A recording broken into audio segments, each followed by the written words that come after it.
Hi అండి, నా పేరు బ్రహ్మిణి. నేను పిహెచ్డి పూర్తి చేశాను రాయలసీమ యూనివర్సిటీలో. ప్రస్తుతం అయితే ప్రొఫెసర్గా చేస్తున్నాను. నా మంత్లీ ప్యాకేజ్ వచ్చేసి 1 lakh. హాయ్ అండి, నా పేరు ఝాన్సీ. నేను గీతం యూనివర్సిటీలో డిగ్రీ పూర్తి చేశాను. ఫుడ్ బిజినెస్ పెట్టాను, సక్సెస్ఫుల్గా రన్ అవుతోంది. ఇప్పుడు నెలకి 2 లక్షలు సంపాదిస్తున్నాను. అందరికీ నమస్తే, నేనండి మధు. తెలుసు కదా మీ ఎమ్మెల్యేని. నెలకు ఇక మంచిగానే సంపాదిస్తున్నా. నేను చదివింది 10th పాసు. ఇక ఎమ్మెల్యేని అయితే ఎట్లుంటుంది సంపాదన, వెనకెట్లుంటుంది, ముంగట ఎట్లుంటుంది మీ అందరికి ఎరికే. ఓం నమో నారాయణాయ. నా పేరు సాయి కుమార్. ఇప్పుడు నేను వరాల బాబాగా మారాను. అందరికీ వరాలు ఇస్తుంటాను. నేను 10th ఫెయిల్ అండి. సరే, ఇప్పుడు నేను వరాలిచ్చే ప్రోగ్రాం స్టార్ట్ చేస్తాను. నమస్కారం.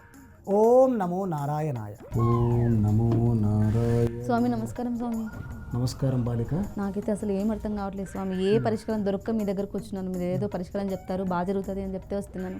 నెలకు 1 లక్ష రూపాయలు సంపాదిస్తాను స్వామి నేను. కానీ వచ్చినట్టు వెళ్ళిపోతూనే ఉంటుంది. అసలు నా దగ్గర ఆగదు. కుటుంబ బాధలు, ఇబ్బందులు చాలా నెత్తిరికి మోసడంత ఉన్నాయి అనుకోండి. ఏదో ఒక పరిష్కారం మీరే చెప్పాలి స్వామి. నాకైతే చెయ్యా అదిగోండి. బాలిక, నీ సమస్య పరిష్కారం కావాలంటే 5 లక్షలు అవుతుంది. స్వామి 5 లక్షలా? 5 లక్షలు. ఈ గొంతు అయితే ఎక్కడో విన్నట్లే ఉంది. అదే సాయిగా సాయిగా కదా మీరు? ఎవరు బాలిక నువ్వు? అరే మా సాయిగాడి 10th లో ఉన్నట్టే ఉన్నాడు సేమ్. నేను వరాల బాబాని. 2010 లో సాయిగాడివే. నువ్వు నా పక్కన కూర్చొని ఆ పక్కన కూర్చొని ఎవరక్కడ? నువ్వు గోరు గిల్లుకుంటా కూర్చుంటావు కదా. నేను వరాల బాబాని. ఎవరు? అమ్మ సాయిగా నువ్వు అసలు అమ్మ 10th ఫెయిల్ అయ్యి ఉండి మాతో పాటు చదువుకుని 10th ఫెయిల్ అయ్యి నువ్వు వరాల బాబా అనుకుని అవతారం ఎత్తి బాగా సంపాదిస్తూ ఇంతమందిని మోసం చేస్తాను కదా. నేనైతే వదల. నేను నాకైతే అప్పుడే అనుమానం వచ్చింది. నువ్వు చెయ్యి అంటే నేను ఎక్కడో చూసినా, ఈ గడ్డం ఎక్కడో చూసినా, నీ ముక్కట్లు ఎక్కడో చూసినానంటే ఇప్పుడే సంపాదిస్తున్నా. 4 రాళ్ళు సంపాదించారు ప్లీజ్. ఏంటో జీవితం. బిజినెస్ పెడితే మంచిగా లక్షల డబ్బులు వస్తాయని ఆశపడ్డా. ఇప్పుడేమో 1 నెల వస్తుంది, 1 నెల రాదు. ఏంటో ఈ జీవితం. ఈ మధ్యనే విన్నా వరాల బాబా అంట, మస్తు ఫేమస్ అట. వరాల బాబా గారు నమస్తే అండి. నమస్తే. చెప్పు బాలిక, ఏంటి? ఏం లేదు బాబా, ఏదో బిజినెస్ అనే ఆతృతగా పెట్టిన. 1 నెల వస్తుంది, 1 నెల రాదు. నాకు దండిగా డబ్బులు రావాలి, బిజినెస్ కూడా మంచిగా నడవాలి. ఎట్లా? ఏది బాలిక? ఆ చెయ్యి పడి చూడండి స్వామి.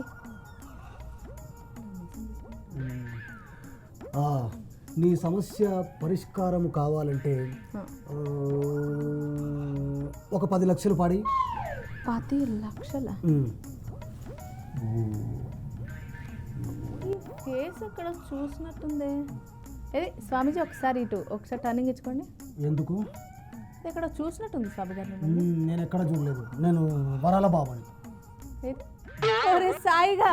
అరే ఝాన్సీ, నువ్వు కదా? ఝాన్సీనే కదా నీ పేరు? అవును బ్రహ్మిణి.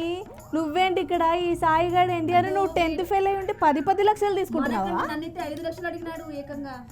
నోరు మీరు. అమ్మా, నువ్వు 10th ఫెయిల్ అయ్యి ఉండి నువ్వు 1 లక్ష రూపాయలు సంపాదిస్తే ఏం కాదు, నువ్వు 2 లక్షలు సంపాదిస్తే ఏం కాదు. కానీ నేను ఏం కాదు. పట్టు సపరేట్ కస్టమర్స్ వస్తారు. సపరేట్ వారిని 10th ఫెయిల్ అయ్యి ఉండి 10 లక్షలు సంపాదిస్తున్నావు. నేను తక్కువ నా ఛాన్స్ 2 లక్షలు సంపాదిస్తున్నావు నెలకు.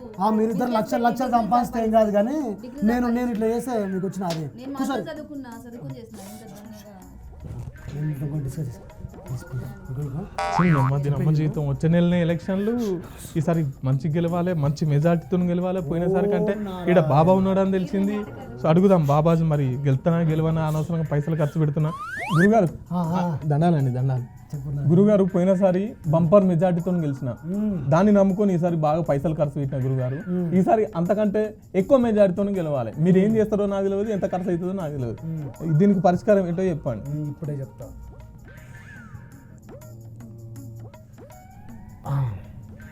ఏం లేదు నాయన, ఈ సమస్య ఖచ్చితంగా పరిష్కారం అవుతుంది. మరి అంతో ఇంతో ఖర్చు అవుతుంది. ఒక 15 లక్షలు అవుతుంది నాయన. 15 లక్షలు? 15 లక్షలు. 15 లక్షలు అవసరం? గురుగారు కొంచెం ఒకసారి మాట్లాడండి. గురుగారు ధ్యానంలో ఉంటే మీ పేరేంటండి? వరాల బాబా.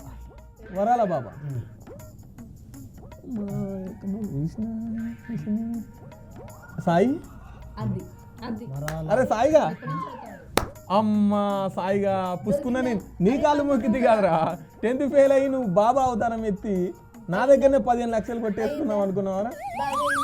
నాకేమో ఎంత మోసం 5 లక్షలు, ఆమెకేమో 10 లక్షలు, నీకేమో 15 అవ్వ అవ్వ దగ్గర నుంచి ఇన్ని లక్షలు. 10 ఫెయిల్ అయ్యి 15 లక్షలు సంపాదిద్దాం అనుకున్నావురా? నేను అంత కరప్షన్ చేస్తలేను, నీ పని మంచిగా ఉంది కారా? అరే ఎంత పని అయ్యరా, పుసుకున్న నీ కాళ్ళు మొక్కి దిగారా నేను నా దగ్గర. నువ్వా?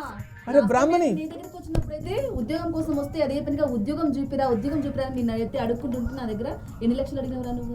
అరే రెజ్యూమ్ వచ్చింది ఇదేనా బ్రాహ్మణి? రెజ్యూమ్ వచ్చింది ఇదే అని దొంగ కథలన్నీ తెలియదు కదా మీరు మా క్లాస్మేట్ అని అప్పుడు నేను చుట్టూ తిరిగి గుర్తుపట్టలేదు. ఓరే మధుగా నువ్వా మొన్న బిజినెస్ కోసం పర్మిషన్కి వస్తే ఎంత డబ్బులు అడిగినావా? అరే ఝాన్సీ నువ్వా? అమ్మ తోడు దొంగలంతా ఒక దగ్గరనే మోపారు కదా. పెద్ద దొంగ అయితే ఈడున్నాడు, చిన్న దొంగ అయితే ఆడున్నాడు. నిజంగా అమ్మ కష్టపడి చేసేటోళ్ళకైతే అసలే లేదు. నువ్వేమో పెద్ద దొంగ అయితేనో ఆయనేమో చిన్న దొంగ అయినాడు. చూసినారు కదా పబ్లిక్, ఇంకా చూస్తున్నాండి.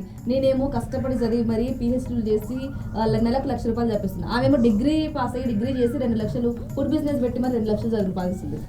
ఆయన మధు, ఆయనైతే మా మధు 10th క్లాస్ నుంచి క్లాస్మేట్ ఆయా, పాస్ అయ్యి ఇంకా లెక్కనే లేదు. ఉద్యోగానికి నేను లెక్కలు ఇస్తే కూడా నన్నే డబ్బులు డిమాండ్ చేసినాడు. అట్టున్నాడు ఆయన.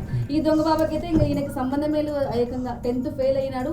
మేమందరం కూడా ఈయన కాళ్ళు మొక్కబట్టినాం, ఈయన కాళ్ళు మొక్కుతూ మేమైతే డబ్బులు డిమాండ్ చేస్తున్నాం. నాదన్న అంత ఇంత బెటర్ కానీ అయితే మరీ ఘోరం. పుసుకున్న కాలు మొక్కి ఏం తప్పనా? చెప్పుకుంటావు గారి నీ దగ్గర కూడా రెజ్యూమ్ వచ్చినా అట్లే అందరు కలిసి బ్లెస్సింగ్స్ తీసుకోవాలి. ఇవన్నీ పనులు కాదండి, ఇవన్నీ పనులు కాదు. కష్టపడి చదవండి, కష్టపడి చదివి సంపాదించుకోండి. అలానే ఏదైనా సమాజానికి శ్రేయస్సు కలిగేది, సమాజానికి సేవ చేసే విధంగా కూడా మీరందరూ ఉండాలి. ఇలాంటివి నమ్మి ఏదో ఇట్లాంటి దొంగ బాబాలు ఇట్లాంటివి అన్ని మోసాలు చేసుకుంటూ అయితే అసలు బతుకుతారు. అంతే నేను చెప్పేది. ముందైతే వీటన్నిటికీ బుద్ధి రావాలంటే ఫస్ట్ ఈ దొంగ బాబాని మాత్రం నన్ను కొట్టగలను రేపు అవుతారా నాయన?